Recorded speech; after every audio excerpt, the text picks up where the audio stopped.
Pues habría que cuadrar con Xavier a ver cómo se hace. Que está cuadrando una agenda para Estados Unidos. No sé si está antes del 13. Sí, pero no me acuerdo las fechas. Toca con Xavier, como le dije. Acá la Cética, usted, con el candidato. Sí. Doctor Petro, por favor. Sí, o juececita.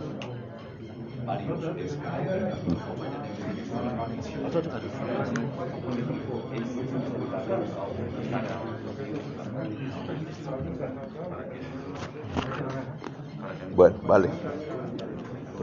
Vale, bueno. Vale, entonces hablamos ahí. Chao. Buenas, ¿cómo vamos? ¿Cómo estás? ¿Bien? Hola. ¿Dónde?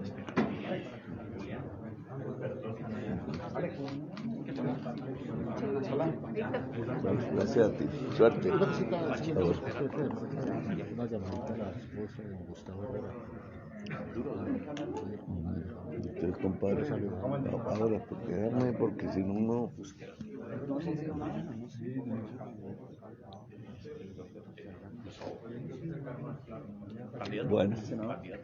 Bueno. Esto, aquí se desbarató esto. Esto es la mía. La puede dejar ahí igual, sin problema. ¿Sí? Sí, la Queda como colgando. Eso ahí. Ahí. Listo. Listo. Bueno, ¿quién dirige la rueda? Julián. No, arranque porque el senador tiene que ir. Buenos días, compañeros. Gracias por su asistencia. Gracias al doctor Gustavo Petro por atender a los medios de Caucas. La dinámica va a ser la siguiente para la rueda de prensa. Va a haber un saludo inicial del doctor Gustavo Petro y las personas que quieran hacer sus preguntas pueden acercarse a mí y yo les voy dando su turno.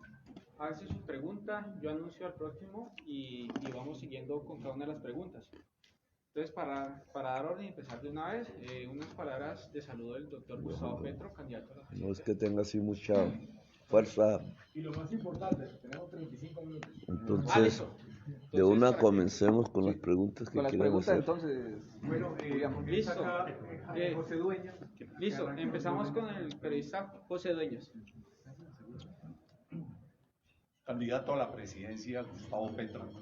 Dos preguntas. Primero, el departamento del Cauca converge en toda la problemática de Colombia. Uno, todos los grupos de narcotráfico. Segundo, también el negocio ilegal de la marihuana, la cocaína y la heroína.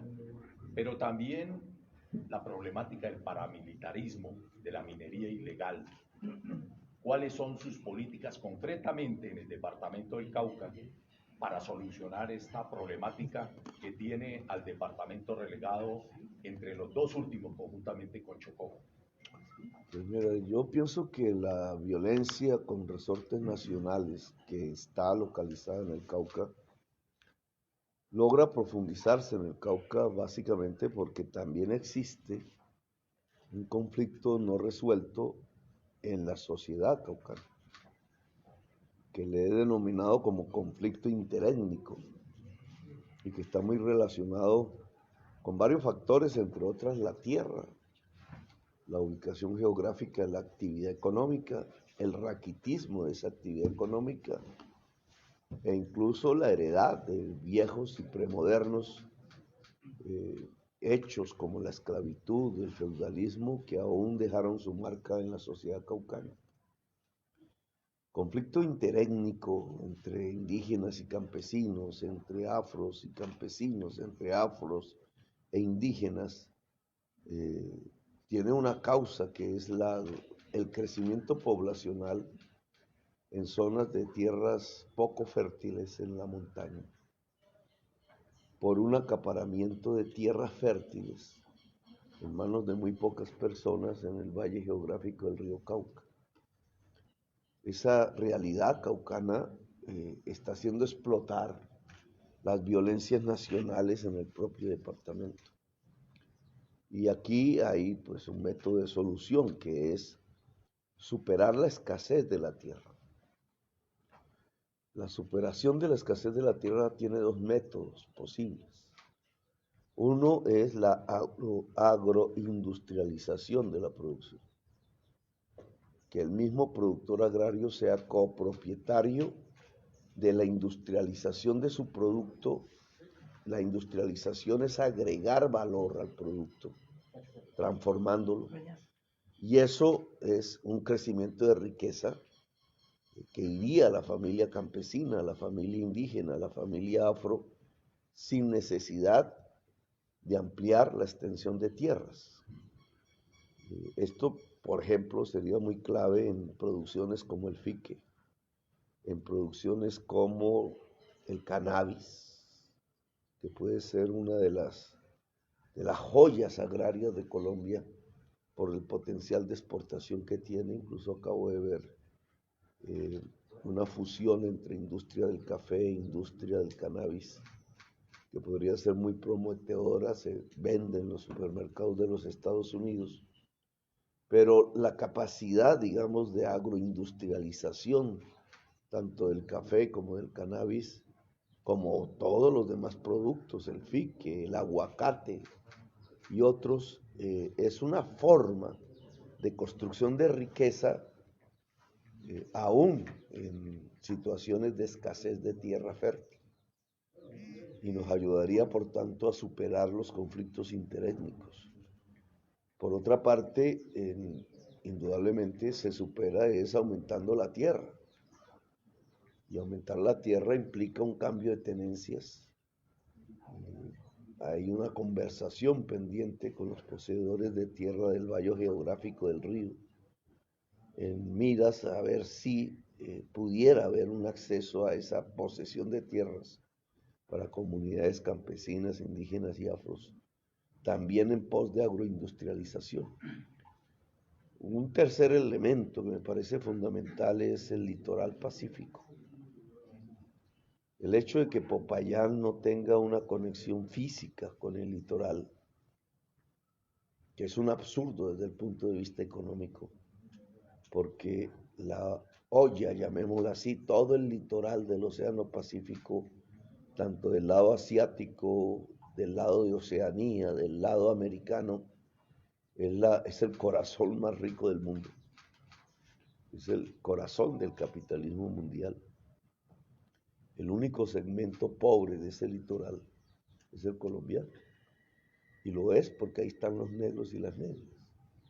No porque ellos mismos condenen a la pobreza, sino porque a ellos mismos los han condenado a la pobreza, mostrando lo que es un régimen racista heredero de los tiempos de la esclavitud.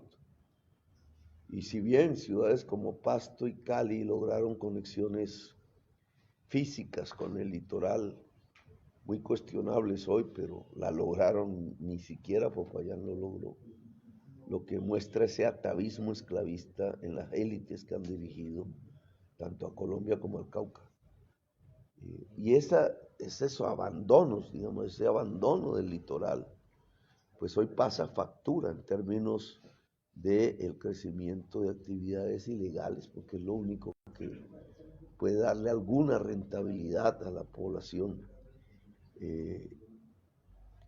y nos genera, porque ahí sí hay conexiones físicas, las que no logra el Estado las logra el narcotráfico, nos genera la cama utilizando los conflictos interétnicos de una gran violencia.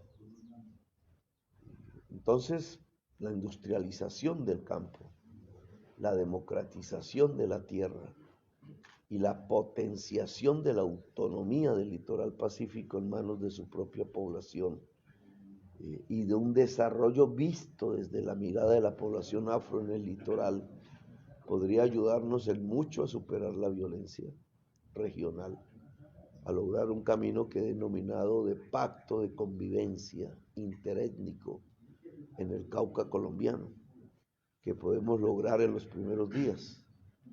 Incluso podría pensarse en una especie de constituyente regional que provoque ese pacto, que es un nuevo tratado social y que implica muchísima, pero muchísima democracia, y abandonar completamente las mentalidades racistas excluyentes del pasado. La otra pregunta es, José, ¿cuál va a José, ser? una pregunta por periodista. Listo. Agradecemos la presencia del senador Luis Fernando Velasco y el candidato Ferney Silva. Seguimos. Pregunta del medio periódico virtual James Ruiz. Se prepara Francisco Calderón. Buenos días. Senador Gustavo, pues nosotros como caucanos quedamos un poco preocupados teniendo en cuenta que la lista del Senado y aquí nuestro departamento, donde usted pues tiene una gran acogida y siempre ha derrotado pues al uribismo y ha ganado por mayoría de votos, pues no tenemos representación como tal, por lo menos en los 10 primeros. Entonces la pregunta es, ¿cuál sería su compromiso de verdad con este pueblo olvidado? Y como lo reconoció precisamente ayer que Álvaro Uribe vino a escondidas, más o menos, a impulsar pues sus candidatos al Senado. Y dijo que aquí de verdad el departamento del Cauca pues era un departamento donde los ciudadanos sienten que el Estado los ha abandonado. En la lista del pacto histórico sí hay caucanos y van a ser senadores. Esa es la respuesta, no hay. Ahora, la relación gobierno nacional Cauca, que no se da solamente a través del Congreso de la República, es una relación que tiene que ser estrecha porque la paz, como decía en la primera pregunta, la paz es una prioridad del pacto histórico. Lograr pasar a una era de paz, no simplemente un tratado coyuntural, momentáneo, entre grupos armados, sino un gran contrato social que genere una era de paz y que no se puede construir sino sobre la base de garantizar los derechos fundamentales de toda la población. Obliga esa idea de una era de paz a solucionar conflictos región por región, porque hay unas marcas regionales en cada conflicto de Colombia. El conflicto de Colombia en realidad no es un conflicto nacional. Las violencias de Colombia siempre son violencias regionales y tienen unos resortes regionales que si no se resuelven, por mucha paz a nivel nacional de la que se hable, no se concreta en términos regionales. Entonces, digamos, la relación gobierno del pacto histórico, gobierno mío, si ganamos las elecciones con el Cauca, va a ser estrecha completamente. Como que me he caminado las montañas caucanas, no es, digamos, hace parte de mi propia existencia, de mi vida personal. No es un territorio ajeno. El apoyo que en primerísimo lugar me dio el movimiento indígena, que me ha acompañado desde hace muchos años, y después las juventudes de Popayán, y después la inmensa mayoría de la sociedad caucana, hace que se vuelva un compromiso real entre gobierno y región para lograr el impulso de unas transformaciones económicas, sociales y políticas de cara a que la gente pueda vivir mejor, de cara a hacer de Colombia y del Cauca una potencia mundial de la vida. Cómo encarar una economía, una política de seguridad, una política social en donde sea la vida el eje rector y se potencie la vida en la región. Digamos, y ese es mi compromiso. Así que, no solo por la relación personal del presidente con la región, sino porque también habrá senadores del Cauca. en nuestra lista del pacto histórico, Ferney aquí presente. Y no solo Ferney, también Aida. No por el hecho de estar en otra circunscripción le quita el estatus. Es lo mismo, digamos, es senadora o será senadora. Lo mismo hay que esperar a nivel de Cámara de Representantes varias figuras. Yo estoy convencido que Jorge Bastida saldrá elegido, posiblemente Pete es el segundo renglón, entonces ya eso depende del pueblo. Indígena él, dirigente indígena en las circunscripciones afro, pues esperamos que, bueno, Paulino es candidato al Senado, también, y está en el puesto 19, es decir, un poquito más adelante, más arriba que Ferney, y yo también creo que va a ser senador, digamos, representando a las comunidades negras. En las circunscripciones negras de Cámara, pues ojalá también se pueda triunfar a fuerza de Francia Márquez, que también es caucana, puede ser la vicepresidenta. Es decir, al contrario de su pregunta, lo que parece es que el Cauca va a tener, como en viejos tiempos, un gran peso en el poder político nacional. Ojalá, eso depende del pueblo. Solo que esta vez no desde los grandes terratenientes blancos de antaño, sino desde el campo popular, los pueblos afros, indígenas, mestizos de la región. Muchas gracias. Pregunta Francisco Calderón, se prepara Freddy Calvache de Caracol Noticias. Don Gustavo, usted se presenta otra vez aquí en el Cauca para presidencia. Su postura en esta etapa de la historia no ha sido gratuita. A usted le asesinaron 2 líderes que fueron clave en las pasadas elecciones. Y ahorita está sentado precisamente con personas que representan esa vieja política tradicional. ¿Hay una contradicción en lo que se dice y lo que se practica? No hay que confundir tradición con corrupción. Las familias colombianas tienen muchísimas tradiciones. El pesebre, los tamales, los buñuelos, y eso no es corrupción. Es más, yo creo que parte del cambio tiene que ver con conservar tradiciones. ¿Cuáles tradiciones? Entonces ahí obviamente hay unas que han sido positivas. La idea colombiana de fortalecer familia se ha venido a menos porque la familia colombiana está muy deteriorada. Madres solas, la violencia misma, el abuso sexual, la violencia intrafamiliar, las condiciones económicas que llevan al hambre, y en medio del hambre el hogar se desbarata. Pues han atentado contra una familia fuerte. El pacto histórico quiere recuperar la tradición de una familia fuerte, que no significa volvernos godos, sino de reconocer en la familia un espacio de amor posible, de producción incluso, una unidad productiva diferente, que es el hogar mismo. Eso es una tradición que no es negativa. En la política hay tradiciones, unas negativas, otras dos. Voy a ponerle un ejemplo. He encontrado muchos conservadores defendiendo el agua en sus territorios, porque quieren conservar, de ahí su nombre, pues el paisaje, la naturaleza, su terruño. Lo encontré precisamente cuando fui a Jericó, en Antioquia. Allí decían que yo no podía entrar y entré, hice una gran manifestación. Pero una de las cosas que me impresionó fue la belleza del lugar, digamos, un lugar donde uno quisiera quedarse a vivir. Olor a nubes y café, recuerdo que fue la frase. Es un lugar que uno entiende por qué sus pobladores, siendo muy conservadores, y fueron muy uribistas, incluso esa región no era de Antioquia, tuvieron un departamento diferente hace un tiempo, porque eran más conservadores que los antioqueños, imagínense. Allí hablé con el obispo de la zona, se hizo muy amigo mío, y hablamos de una realidad. ¿Cuál es la realidad?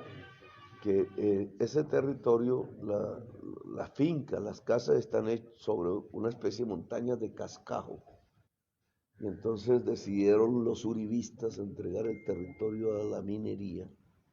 Y la minería de túnel en montañas de cascajo pueden acabar completamente el territorio. Y los conservadores de la zona se pararon a liderar la lucha contra la minería para defender su terruño. Fíjese que esa es una tradición que es positiva porque inmediatamente se articula lo que nosotros estamos defendiendo. Y por eso pude entrar a Jericó y se llenó la plaza. No sé si seré mayoría o no, pero aquí puedes ver cómo una tradición puede ser positiva. En la política tradicional colombiana hay cosas de rescatar. La lucha contra la esclavitud que dieron los liberales, entre otras un liberal muy enraizado en el Cauca, José Hilario López.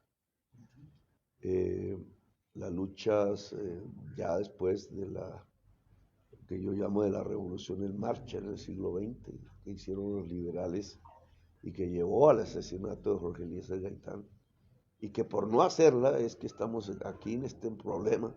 Entonces, ¿cómo no voy a recuperar ese filón de la política tradicional que fue capaz de acabar con la esclavitud, incluso en contra de varios payaneses? O sea, un payanés lo hizo, pero otros se opusieron, los esclavistas.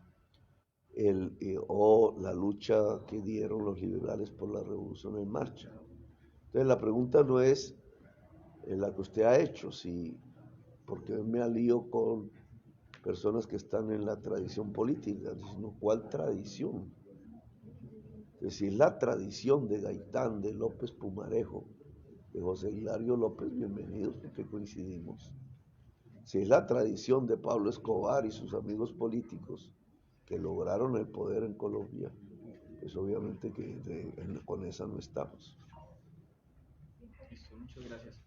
Pregunta Freddy Calvache de Caracol, se prepara Oscar Solarte. Doctor Gustavo Petro, buenos días. Siempre que habla uno con los líderes sociales, dicen que todo hecho de violencia tiene que ver con la cuestión de la coca, que ha sido un alimentador de la violencia en el departamento del Cauca. ¿Y su gobierno qué hacer para que esta hoja no sea, como dicen los indígenas, la mata que mata, sino que sea una mata que nos produzca beneficios a los colombianos? Primero, la hoja de coca no mata. Y ahí se ha construido una satanización, una criminalización del pueblo campesino que lleva al bombardeo, que lleva a una persecución contra el campesinado, que lo único que hace es desatar violencia. Claro que hay que construir una opción, dado que la cocaína, que no es la hoja de coca, la cocaína es su transformación y tiene otros propietarios que no son los campesinos. A esos propietarios de la cocaína y si no lo llevan a la cárcel.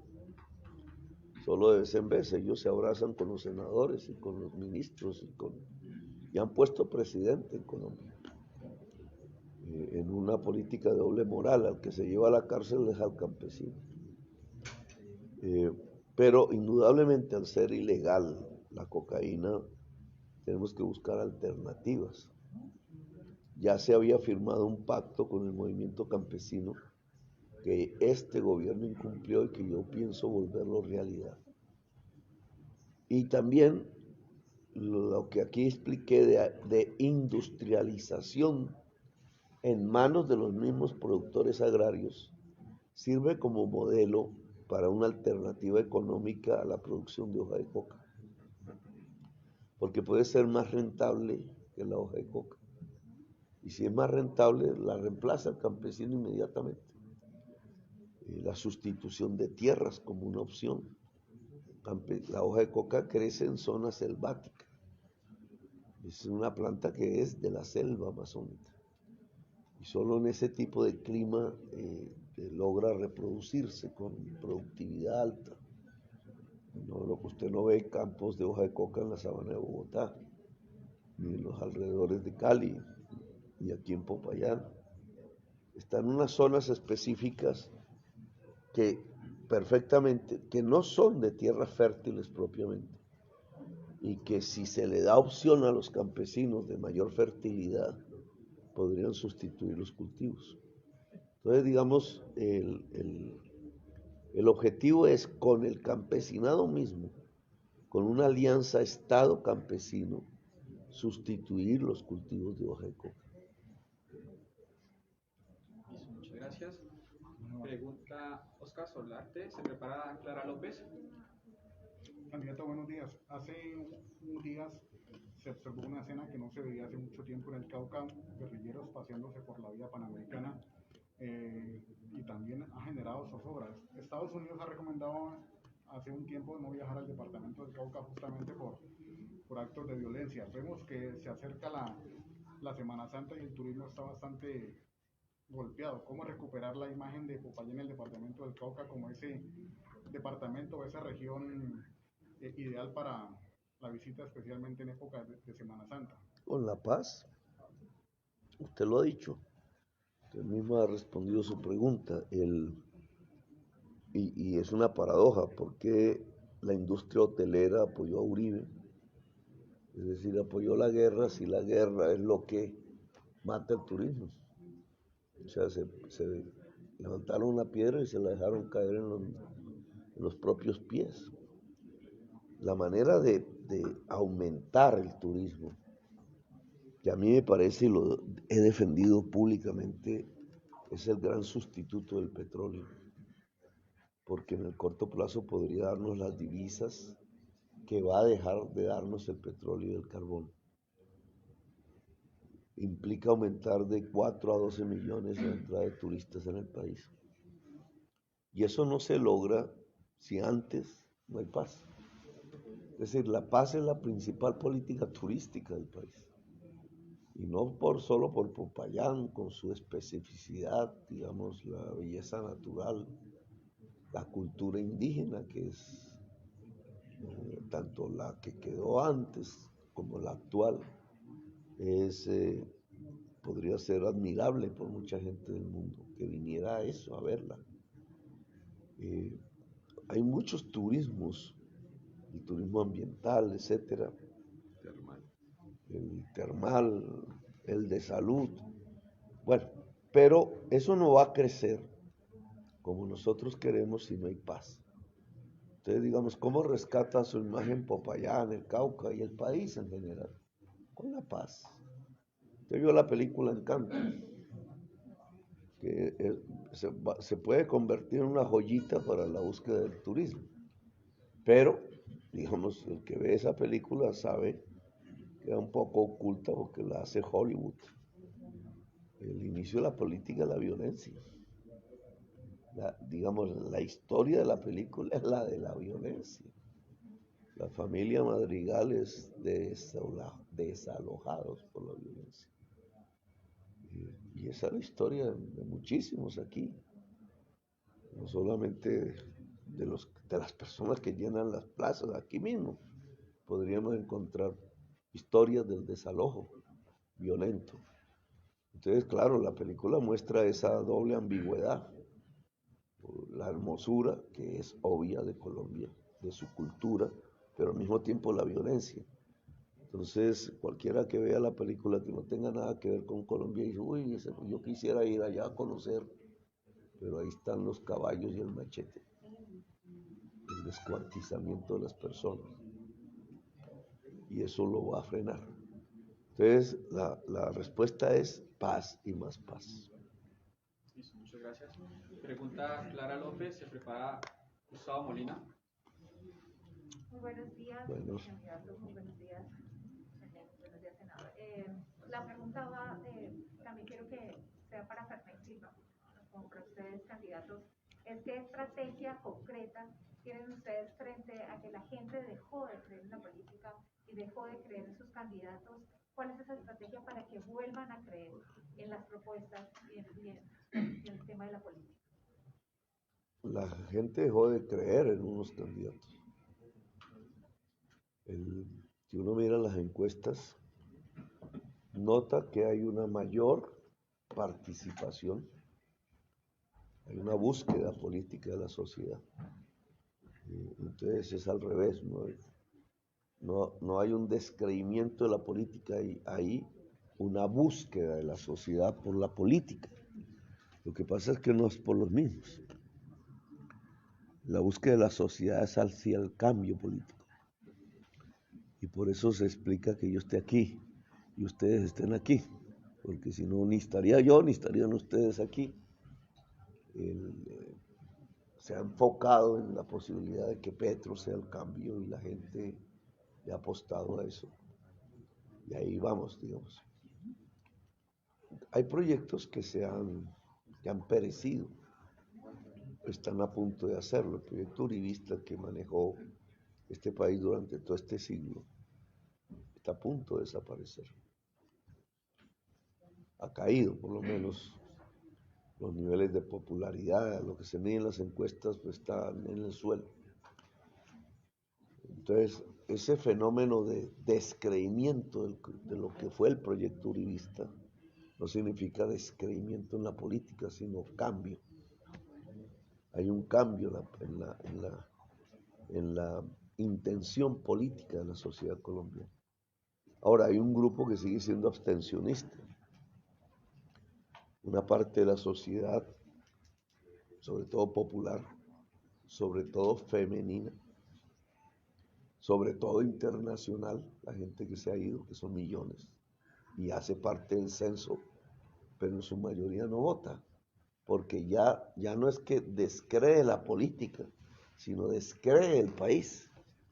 Entonces ha buscado otro tipo de alternativa y lamentablemente se ha olvidado de su participación en las decisiones de Colombia. Son millones. Si hay 6 millones de colombianos fuera de Colombia, que es probable, no sabemos bien la cifra, hace parte del censo electoral y tenemos líos ahí, porque pueden ser usadas sus células dentro del país. Y votan 700.000, la última estadística, es decir, estamos hablando de casi un 90% de población que se fue de Colombia y ya ni siquiera vota y hace parte de la abstención de una manera grande. Ahora, ¿por qué la mujer popular no vota en la misma proporción que el hombre? Bueno, porque no ve, y ahí ya tendría razón, no ve que la política le representa en concreto algo para ella. La mujer popular, la mujer del barrio popular, la mujer rural, nunca ha sido mirada. Si ya es extraña una política hacia lo popular, una política hacia el mundo campesino, por ejemplo, peor aún, dentro de ese mundo campesino la mujer, dentro de ese mundo popular la mujer, y entonces el descreimiento es mucho más alto. Yo he intentado hacer un esfuerzo ahí sobre ambos grupos. El esfuerzo internacional, le di un capítulo específico en mi campaña, incluso me fui unos días y hice un acto con la población colombiana en Barcelona, pero tratando de señalarle al conjunto de esa colombianidad que se fue, que es necesario incluso retornar.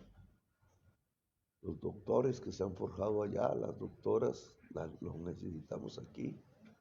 Los cerebros que llaman fugados, que no es que se fugaron, sino que se hicieron allá, porque aquí no se pudieron hacer. Y que allá pues tienen un modo de vida,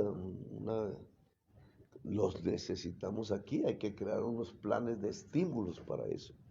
El colombiano del común, la colombiana del común que vive nostálgicamente allá, pero que trata es de olvidarse del Estado colombiano, una política que permita que las embajadas, los consulados estén realmente al servicio del colombiano del común, fuera del país.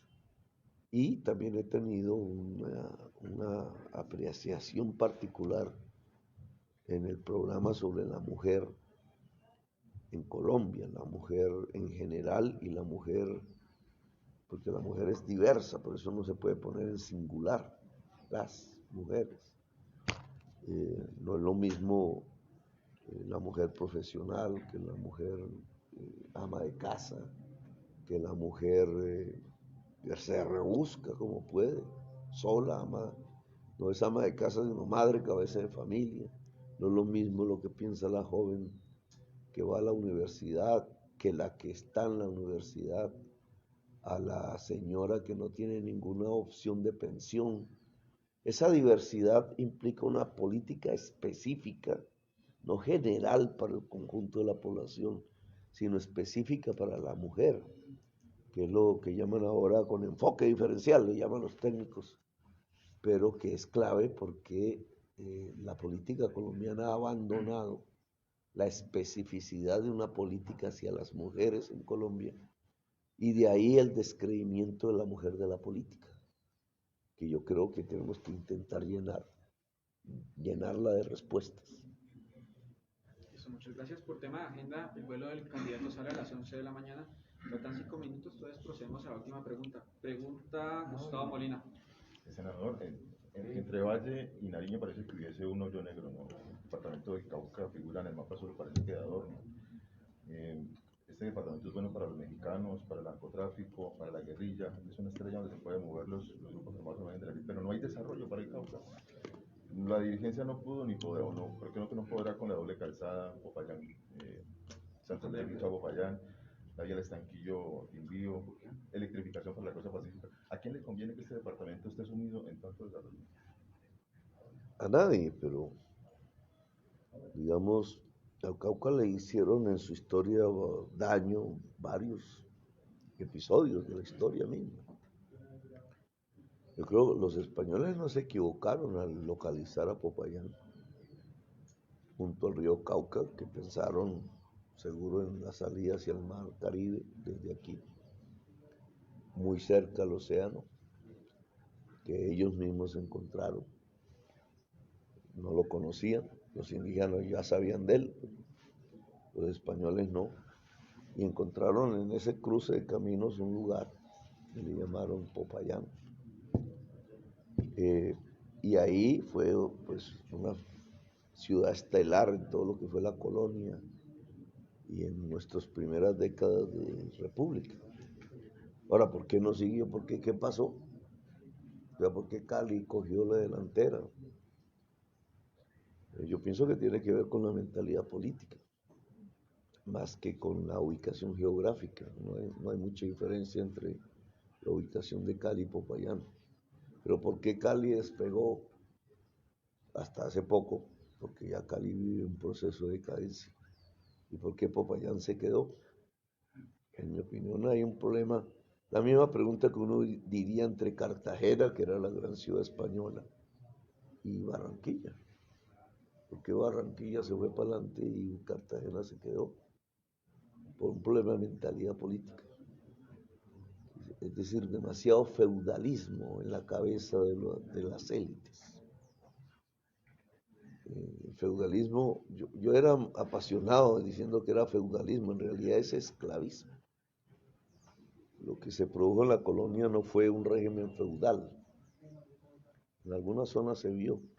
Lo que se produjo en la colonia fue un régimen esclavista. Y eso penetró buena parte de la república y se generó una mentalidad que sigue siendo esclavista. No por nada disparaban a los jóvenes negros hace poco. Esa mentalidad, que es una mentalidad atrasada, es la mentalidad que no ha permitido ver el Pacífico como el puente, sino como el patio de atrás que nadie cuida. El puente con la riqueza, ni más ni menos, es profundamente anticapitalista, es premoderna y estuvo girando en la mentalidad de las élites políticas que dirigieron el Cauca, la condenaron al atraso. A mí me da la impresión que Cali se dispara porque hace el camino hacia Buenaventura. ¿Cierto? Eso debe tener una historia muy concreta. Lo trazó Tomás Cipriano increíblemente. El caucano. Y entonces Popayán no lo hace y ahí fuera de combate. Los otros llegaron al mar. Seguro, muchas gracias. Pero es la mentalidad política lo que ha impedido, que es lo que hay que cambiar ahora. De la registraduría, el tema de registraduría, que es algo también pues bastante complicado. Necesitamos 120.000 voluntarios y voluntarias para cuidar las mesas. Muchas gracias a todos los compañeros. Bueno, gracias. 11:01. Bueno, gracias.